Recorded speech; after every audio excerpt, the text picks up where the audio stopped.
Assalomu alaykum aziz talabalar. Bugun sizlar bilan chet tillarini o'qitishning integrallashgan kursi fanidan navbatdagi darsimizni boshlaymiz. Bugungi darsimiz data collecting tools and understanding their advantages and disadvantages. So, what are data collecting tools?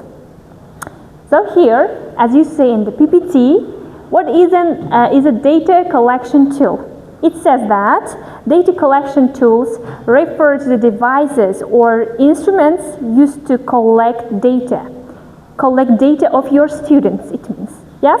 Such as a paper questionnaire or computer-assisted interviewing system and so on. Case studies, surveys, questionnaires, any kind of interviews like oral interviews, they are considered to be a data collecting tools. Yes, it's very important as it's written like that. It's important to decide on the tools for data collection because research is carried out in different ways and for different purposes.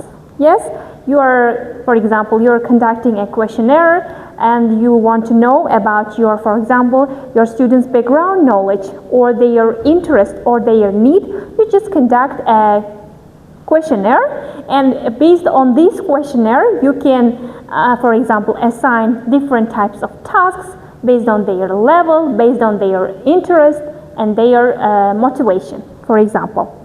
Well, here, the following are the top 7 data collection tools or methods for academic opinion-based or product research.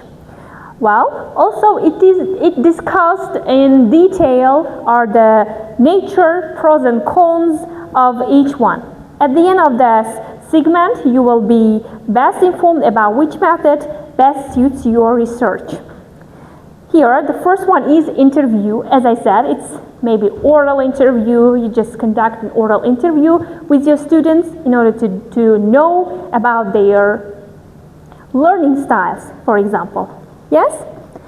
Well, here is the aspects of this questionnaire. So this questionnaire actually was conducted by one of the researchers, and this is the result of this questionnaire here, as you see. And now, and next one is, here it says, checklist, case studies and checklist. So, checklist is also kind of data collecting tools because if you want to know about your students' level, so checklists are the best ones, so very suitable ones.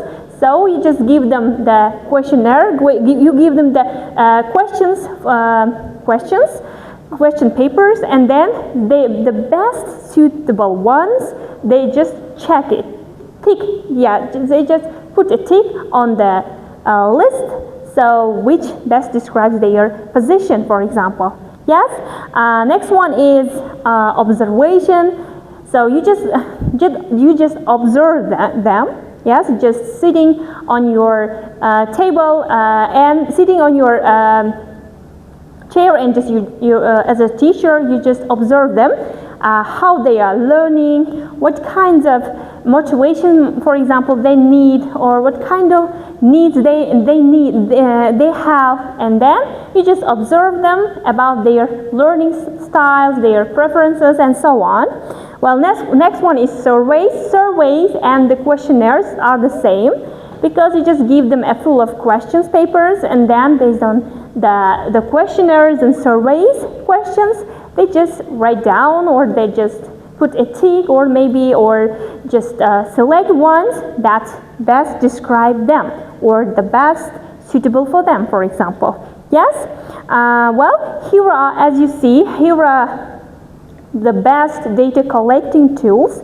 So in the teaching context, data collecting tools are mostly used on these purposes, like if you want to know their level, their interest, their motivation, their needs, and so on, you just conduct such kind of surveys, questionnaires, or checklists, observation in the lesson, during the lesson, yeah.